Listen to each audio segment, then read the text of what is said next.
of Team Solo Mid.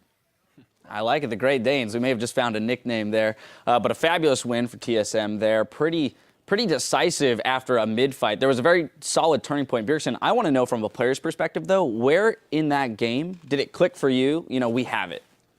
For me, it was really when we got that fight, and I felt like the snowballing really began for me.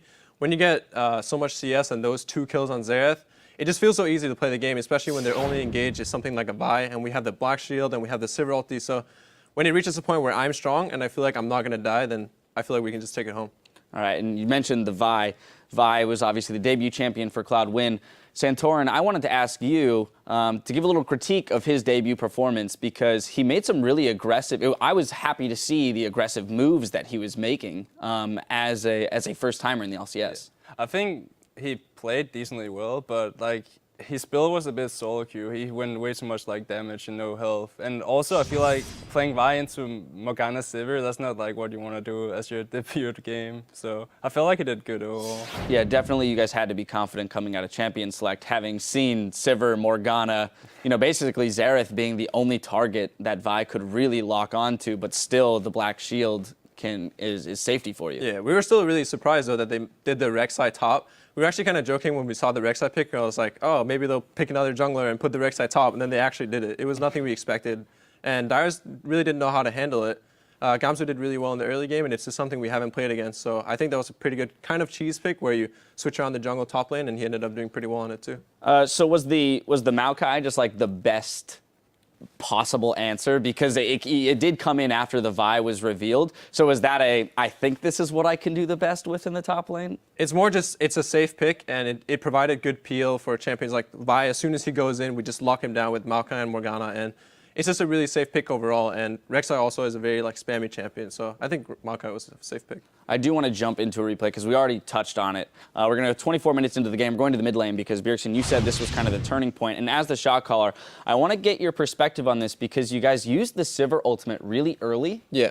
But you still decided to follow through with the engagement. So give me the setup for the fight in terms of what you were thinking. Like, why was this the engagement that you guys wanted to go for? I think this was around Dragon, and as Vi jumps in, I think it's more of just Turtle kind of panicking because he feels like we need to run away. But then we're like, oh guys, let's just fight because Darius is coming in from a flank and Kiwi's really cut off to the side. So Darius gets on Kiwi, he just gets bobbed instantly, and Lustboy gets the Black Shield on the Turtle, and at this point the fight is just over. Like Santorin said, Vi can't really do much against all these spell shields, and Santorin would do really good insect play as well. It's just we get the good engage on the Thresh, we get the peel off Vi, and that's 2 of their champions already gone. Yeah, and yeah, this, as you said, was kind of what secured it for you guys, gave you the gold lead you needed, and also put you in a position with the confidence and shot calling you needed to win the game. Santorin, a little compliment there from Bjergsen. I do want to ask you about, last time you were on the desk, we touched on the transition from a playmaking jungler to more of a supportive type jungler. Now I want to dive a little bit deeper into that and talk to me about the actual, like what the process was, because changing playstyle can't be that easy. Yeah, in the start it was really hard because I always want to like go into the enemy jungle, try find the other guy when we want him, but it's like on this team it's more about like scaling and going to late game. So I'm just like warding up. If I can get into the jungle, I'll get it and get wards in there, but it's not like I'm just gonna go 1v1 every single time in the jungle as I did beforehand.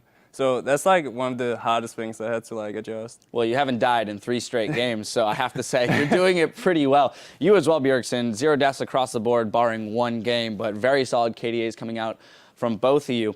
Do you find too, Santorin, that being on a team of veterans and with a coaching staff that is so proven at this point, you know, much success found in the summer split under Loco Doco's tutelage, that you have the structure and the building blocks to grow and evolve better as a player in this team than any other? Yeah, I feel like even if we have like some days where we struggle and stuff, I feel we take it like really slow. We're just like, it's gonna be better. We know how to build up again. So I never feel like we don't know what to do. Like if we have a bad game, we always know what happened. Whereas on some other teams I played on, we didn't know what happened, and we're just like, it's just a bad game, go next. So that's like one of the biggest parts for me, at least. Yeah, I think one thing that's really good about having such a coaching staff is that we always know how to come back. If we feel lost in practice, we always figure out what it is we need to improve on. We watch our replays, we have analysts watching other regions, locals watching other regions, and we just have like, we always know how to practice. Like if we're lost, we always know how to come back. I think that's really good when you're in the LCS. All right, I do want to talk a little bit about the fact that we're watching the early game kind of evolve back towards this lane swap that we saw a lot in the summer split, which means that the middle lane is put on an island. And you find yourself in 1v1s quite often. And again, as evidenced by score lines and your guys' record so far, you're doing just fine on your own in the middle lane. What do you attribute your success to in those 1v1s? 1v2s can go either way. Either they're the island, like you said, and they just do 1v1, or it's just where everyone keeps ganking all the time. So it really depends what kind of team you're playing against and where they really put the early pressure. But I think learning the 1v1 it's just playing a lot of solo queue. Like, you play the 1v1 constantly and you learn all the matchups, and when you know the matchups by heart, you know when your power spikes are, when you need to play aggressive, when you need to play safe. And I think that's really where I learned the matchup, is that I've just played so much solo queue throughout the years. In those 1v1s, looking under the scope of the LCS, which player on your opposing teams gives you the most trouble? I think right now, the players I have the hardest against are probably Link and ProBelter.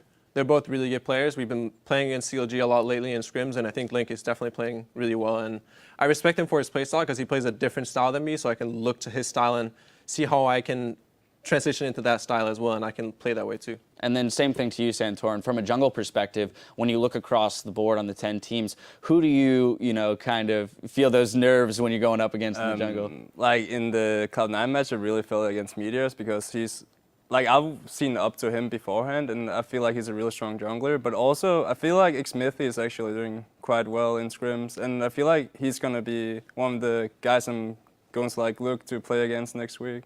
All right, well, again, congratulations, guys. Another fabulous win for you, bolstering that record. The Great Danes. There is more League of Legends action coming your way. When we come back, Team Liquid will take to the Rift against Coast. Stay with us.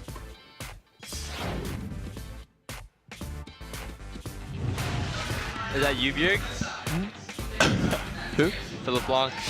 LeBlanc. It's a freak, dude. LeBlanc. Really? I like it. Oh, that picture. I like it. I did not need to see that. Whoa, he comes in very, very low. Turtle's getting hit up. He's going to go down the heel. He saves himself. Oh, Gamsu. Solo kick. Yes! Nice! TSM getting the fight that they want. They dive back in. There's the right of the Arcane. They try to dive in. Emperor's Divide pushes everyone around, but TSM can still assess the fight to get the kills that they want. Team Solo Mid takes down Dignitas.